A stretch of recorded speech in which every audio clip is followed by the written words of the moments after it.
Salam. Hari ini kita akan mendengarkan firman Tuhan yang pasti akan memberkati kita, saudara, membuat kita semakin kuat sekalipun dalam keadaan yang susah, dalam keadaan yang berat, dalam wabah penyakit di mana-mana. Tuhan menginginkan anak-anaknya mendengarkan suaranya, menikmati setiap berkatnya. Haleluya. Mari kita berdoa.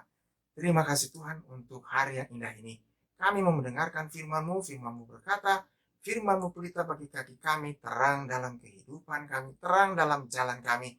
Hari ini firman menerangi kami, membuat kami semakin hari semakin luar biasa, semakin kuat di masa-masa yang sulit, semakin diberkati Tuhan, semakin luar biasa. Haleluya. Amin. Kita akan membaca Lukas pasal yang ke-18, saudara. Ayat yang ke-18 dan 19. Di sini dikatakan, ada seorang pemimpin bertanya kepada Yesus. Katanya, guru yang baik, apa yang harus kuperbuat untuk memperoleh hidup yang kekal? Jawab Yesus, mengapa kau katakan aku baik? Tidak seorang pun yang baik selain daripada Allah saja. Tema hari ini, saudara, memperoleh hidup yang kekal. Saudaraku, bagaimana cara kita memperoleh hidup yang kekal? Banyak orang yang mencari kehidupan, banyak orang ingin mendapatkannya, dan banyak orang ingin tahu cara mendapatkan hidup yang kekal itu, saudara. Ini sebuah pertanyaan yang besar. Di sini dikatakan di Lukas pasal yang ke-18, ayat yang ke-18, ada seorang pemimpin bertanya kepada Yesus, katanya, guru yang baik, apa yang harus kuperbuat untuk memperoleh hidup yang kekal? Dia adalah seorang pemimpin, seorang muda, seorang yang sukses, seorang yang berhasil, seorang yang luar biasa. Masa mudanya sudah menjadi pemimpin, saudara. Masa muda sudah kaya, dan luar biasa kaya, luar biasa sukses. Kalau orang ini ada di tengah kita, pasti kita akan bertanya, apa sih rahasianya untuk memperoleh semua fasilitas yang hebat, bahkan juga kemajuan dalam perusahaan, bahkan juga kemajuan dalam karir. Bagaimana supaya bisa berhasil di masa muda, bisa mendapatkan segala-galanya dalam keadaan sehat, saudara. Saudaraku, pasti banyak orang yang bertanya. Tetapi yang luar biasa di sini, orang muda ini bertanya kepada Yesus. Dia datang kepada Yesus. Dia bersujud di bawah kaki Yesus. Dan dia menyampaikan pertanyaan kepada Yesus. Dan pertanyaannya itu dikatakan di sini, guru yang baik, apa yang harus aku perbuat untuk memperoleh hidup yang kekal? Saudaraku, jauh-jauh datang hanya untuk menanyakan kepada Yesus bagaimana memperoleh hidup yang kekal. Ternyata ada pertanyaan di dalam hatinya, ada keinginan, ada kerinduan yang besar, dan dia tahu bahwa Yesus bisa menjawabnya. Saudaraku, yang menarik di sini apa yang dikatakan oleh Yesus? Di sini dikatakan, jawab Yesus di Lukas 18 ayat 19, mengapa kau katakan aku baik? Tidak seorang pun yang baik selain daripada Allah saja. Engkau tentu mengetahui segala perintah Allah. Jangan berzina, jangan membunuh, jangan mencuri, jangan mengucapkan saksi dusta, hormatilah ayahmu dan ibumu. Saudaraku, Yesus mengatakan kepadanya, untuk memperoleh hidup yang kekal, dia harus menjalani semua perintah Allah. Jangan berzina, jangan membunuh, jangan mencuri, jangan mengucapkan saksi dusta, hormatilah ayahmu dan ibumu. Tapi apa yang dikatakan oleh orang itu? Dia menjawab Yesus. Lukas 18 ayat 21. Kata orang itu, semuanya itu telah kuturuti sejak masa mudaku. Saudaraku, mendengar ini, Yesus kagum karena di hadapan dia ada orang muda yang sudah ada di dalam jalan Tuhan. Kalau kita dengar di sini, dia ada di dalam Tuhan. Dia sudah melakukan semua yang Tuhan perintahkan. Jangan berzina, jangan membunuh, jangan mencuri, jangan mengucapkan saksi dusta, hormatilah ayahmu dan ibumu. Dia sudah lakukan itu sejak masa mudanya. Berarti ini orang adalah orang yang berbakti kepada orang tuanya. Orang yang menjauhi semua larangan Tuhan. Dan orang yang memelihara perintah-perintah Tuhan. Sungguh orang ini adalah orang yang hebat, adalah orang yang diidolakan banyak orang. Dan juga kalau ada wanita-wanita di sekitar sana, mungkin wanita-wanita ini akan mencari, berusaha mengejarnya, berusaha mendapatkan perhatiannya, mendapatkan cintanya.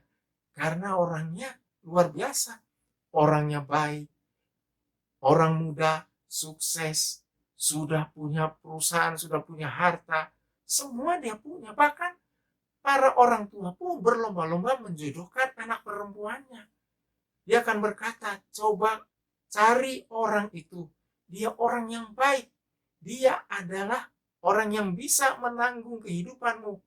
Saudaraku, orang tua mana yang tidak ingin anaknya mendapatkan seorang pendamping hidup yang begitu hebat, begitu luar biasa.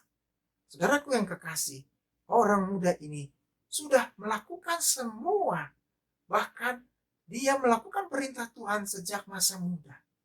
Selanjutnya di sini yang luar biasa, saudara, ketika Yesus mendengarkan semua jawabannya, dikatakan di sini di Lukas 18 ayat yang ke-22, mendengar itu, Yesus berkata kepadanya, masih tinggal satu hal lagi yang harus kau lakukan. Jualah segala yang kau miliki dan bagi-bagikanlah itu kepada orang miskin, maka engkau akan beroleh harta di sorga. Kemudian datanglah kemari dan ikutlah aku.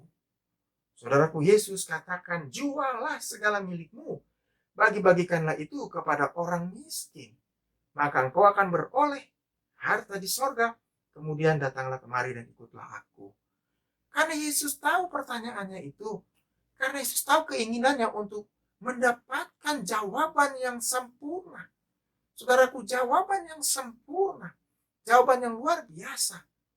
Yesus katakan kepadanya, kalau kamu ingin sempurna, jualah segala milikmu, bagi-bagikanlah kepada orang miskin, maka engkau akan beroleh harta di sorga. Harta di sorga itu adalah harta abadi, kehidupan kekal di sorga bersama dengan Tuhan selama-lamanya. Yesus sudah menjawab semua yang dia tanya, yang dia inginkan, saudara. Yesus ingin memberikan dia harta di sorga karena dia tahu di hadapannya ada orang yang luar biasa, ada orang muda, yang mencarinya. Yesus menghargai orang-orang yang mencarinya, orang-orang yang mendengarkannya, orang-orang yang ingin berjumpa. Yesus memberikan solusinya, saudara. Yesus tidak diam, Yesus tidak cuek. Yesus memberikan jawaban. Saudaraku, Yesus memberikan jawaban kepada semua orang yang mencarinya. Yesus memberikan dengan sukacita. Yesus memberikan jalannya. Nah, di sini dikatakan bahwa Yesus memberikan jalan kepada orang muda ini untuk mendapatkan harta yang abadi, harta di sorga, kehidupan yang kekal. Saudaraku, dikatakan selanjutnya ketika orang muda ini mendengarkan apa yang dikatakan oleh Yesus. Dikatakan di Lukas 18 ayat yang ke-23, ketika orang itu mendengar perkataan itu, ia menjadi amat sedih sebab ia sangat kaya. Saudaraku, ketika orang ini mendengarkan apa yang dikatakan oleh Yesus, dia langsung sedih, raut mukanya berubah. Tadi dia datang dengan sukacita, dengan semangat, dengan kerinduan ingin berjumpa kepada Yesus, ingin bertemu, ingin bertanya, ingin belajar, ingin mendapatkan jawabannya, ingin mendapatkan hidup yang kekal. Tetapi ketika dijawab, dia langsung sedih. Bahkan Alkitab katakan di sini, menjadi amat sedih. Saudaraku, dia sedih sekali. Sebab ia sangat kaya. Berarti kekayaannya itu mengikatnya. Kekayaannya itu adalah hatinya. Kekayaannya itu sudah menjadi bagian dari hatinya. Kekayaannya itu menjadi semua yang ada di dalam hidupnya. Kekayaannya itu mengikatnya. Dan Tuhan tahu bahwa di hadapan dia ada orang yang luar biasa, tapi hidupnya terikat. Saudaraku, firman Tuhan berkata, akar segala kejahatan ialah cinta uang. Di mana hatimu berada, di situ hatimu berada. Di mana hartamu berada, di situ hatimu berada. Saudaraku, orang muda ini ada di dalam sebuah keadaan yang tidak bisa dilepas dari sana. Dia ada di dalam dan dia terikat. Dan Tuhan ingin melepaskannya. Tuhan ingin membebaskannya. Tuhan ingin menjawab semuanya. Tetapi apa yang terjadi? Dia sedih. Dia begitu kecewa. Dia pergi meninggalkan Yesus.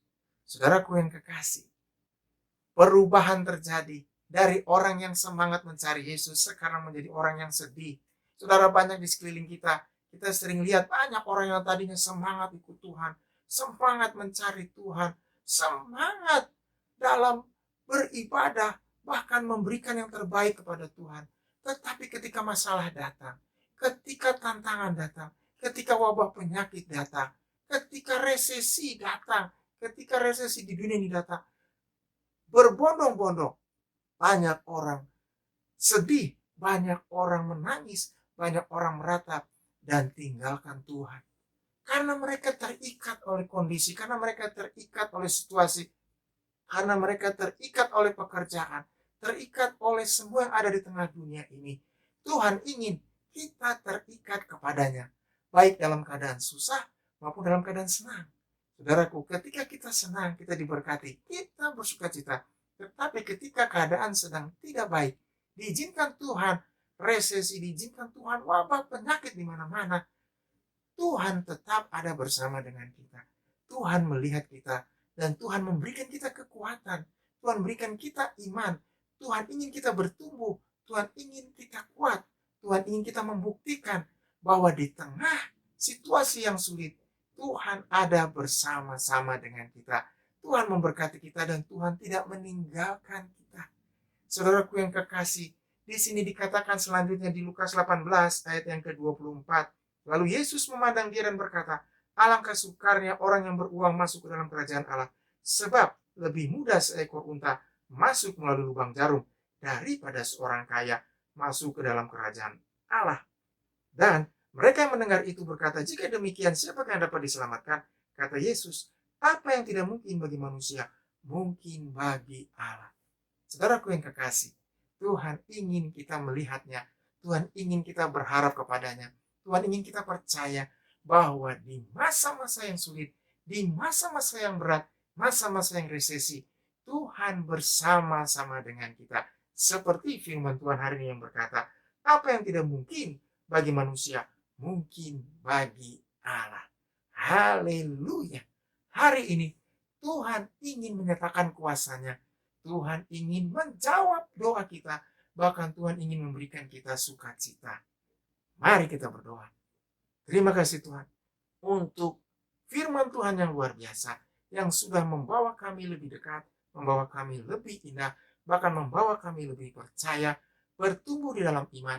Di dalam dunia ini. Dalam keadaan apapun. Dalam keadaan yang berat. Dalam keadaan yang susah. Sekalipun keadaan resesi. Tapi Tuhan bersama dengan kami. Tuhan melakukan perkara-perkara yang luar biasa. Sebab tidak ada yang mustahil bagi Allah lakukan segala perkara. Kami mau raih janji Tuhan hari ini. Kami mau raih sukacita, damai, sejahtera. Haleluya. Amin. Tetap kuat, tetap sehat. Tuhan memberkati saudara. Haleluya.